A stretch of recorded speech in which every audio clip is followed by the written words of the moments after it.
Et tu, brute. These three words have echoed through history for over 400 years. But what if I told you that Julius Caesar never actually said them? The truth about Caesar's final moments is far more shocking than Shakespeare ever imagined. Stay tuned because we're about to shatter one of history's most famous myths. Introduction, March 15th, 44 BCE, the Ides of March. One of the most pivotal moments in human history unfolds in the Roman Senate. Julius Caesar, the most powerful man in the world, lies bleeding on the floor, betrayed by his closest allies. But the dramatic death scene you think you know? It's mostly fiction. Today, we're diving deep into what really happened during those final, terrifying moments. We'll explore the actual historical accounts, uncover Caesar's true last words, and reveal why Shakespeare's version became so much more famous than reality. The Shakespearean myth.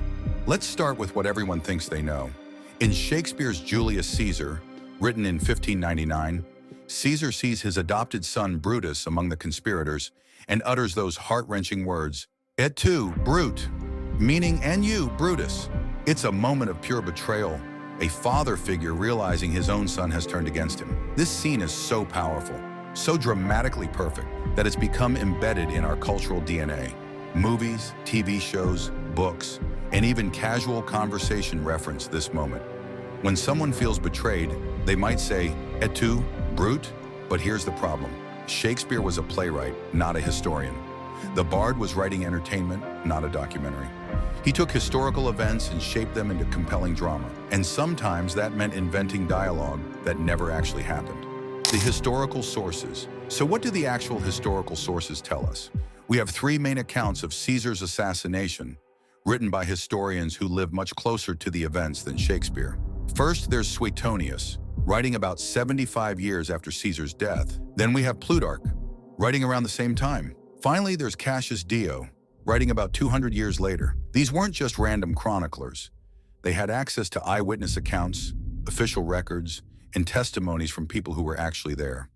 According to Suetonius, when Caesar saw Brutus among his attackers, he didn't deliver an eloquent Latin phrase.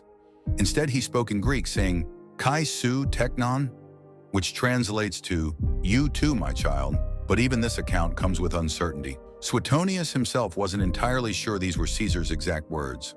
Plutarch offers a slightly different version. He suggests that Caesar might have said something similar, but he's even less certain about the exact phrasing. What's crucial is that both historians agree on one thing. If Caesar said anything at all, it was in Greek, not Latin. But here's where it gets really interesting. Cassius Dio, who compiled one of the most comprehensive accounts, suggests something completely different, that Caesar said nothing at all. The brutal reality.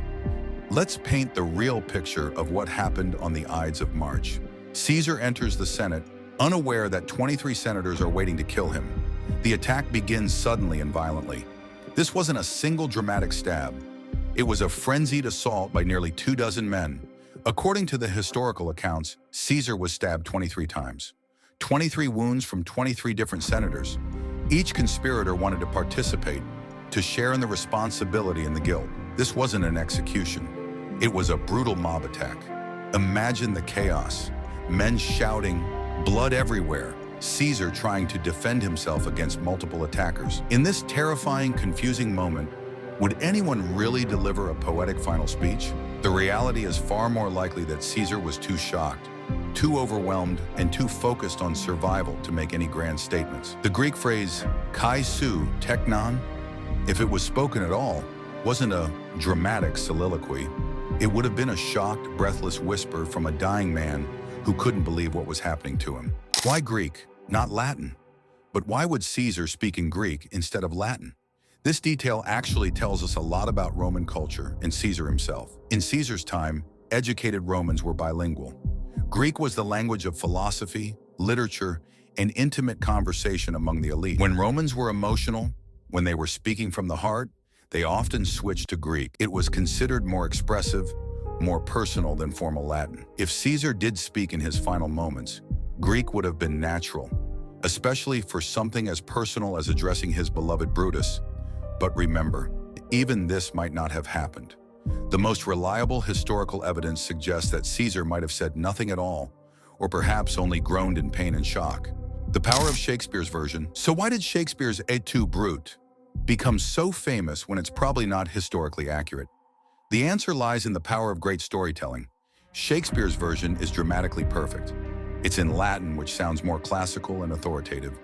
It's short, memorable, and emotionally devastating. Et tu, Brute captures the entire tragedy of betrayal in just 3 words.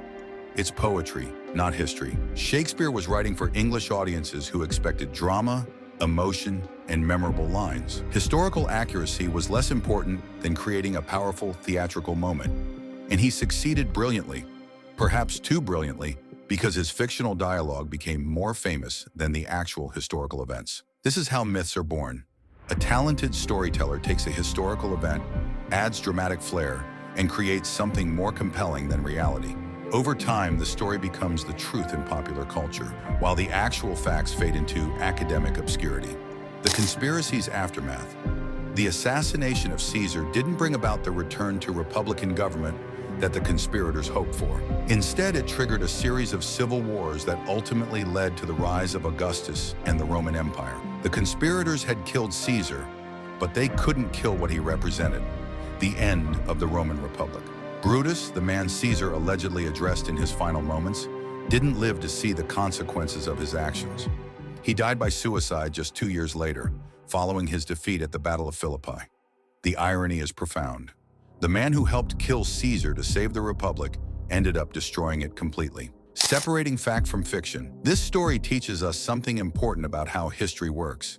The events that actually happened and the stories we tell about those events are often very different things. Julius Caesar was a real person who really died on March 15th, 44 BCE. But the dramatic death scene we all know comes from the imagination of a playwright writing 1,600 years later. Does this make Shakespeare's version less valuable? Not at all. Et tu, Brute has become a powerful symbol of betrayal that resonates across cultures and centuries. But we need to understand the difference between historical truth and artistic truth. When we're learning about history, it's crucial to go back to the original sources, to understand what really happened versus what makes for good storytelling. The real Caesar, the real assassination, and the real consequences are actually more fascinating than any dramatization. Conclusion. So the next time someone quotes Et tu, Brute, remember that you now know the truth. Caesar's actual last words were probably either kai su teknon, in Greek meaning, you too, my child? Or more likely, he said nothing at all as he died in confusion and pain, surrounded by men he had trusted. The myth of Et tu, Brute is beautiful, dramatic, and memorable. But the reality of that March day in 44 BCE was far more brutal and chaotic than any playwright could capture.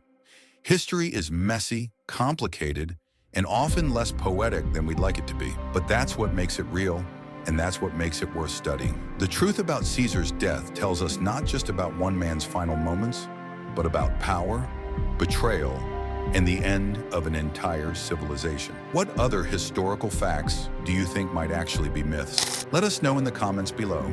And don't forget to subscribe for more shocking historical truths that will change everything you thought you knew about the past.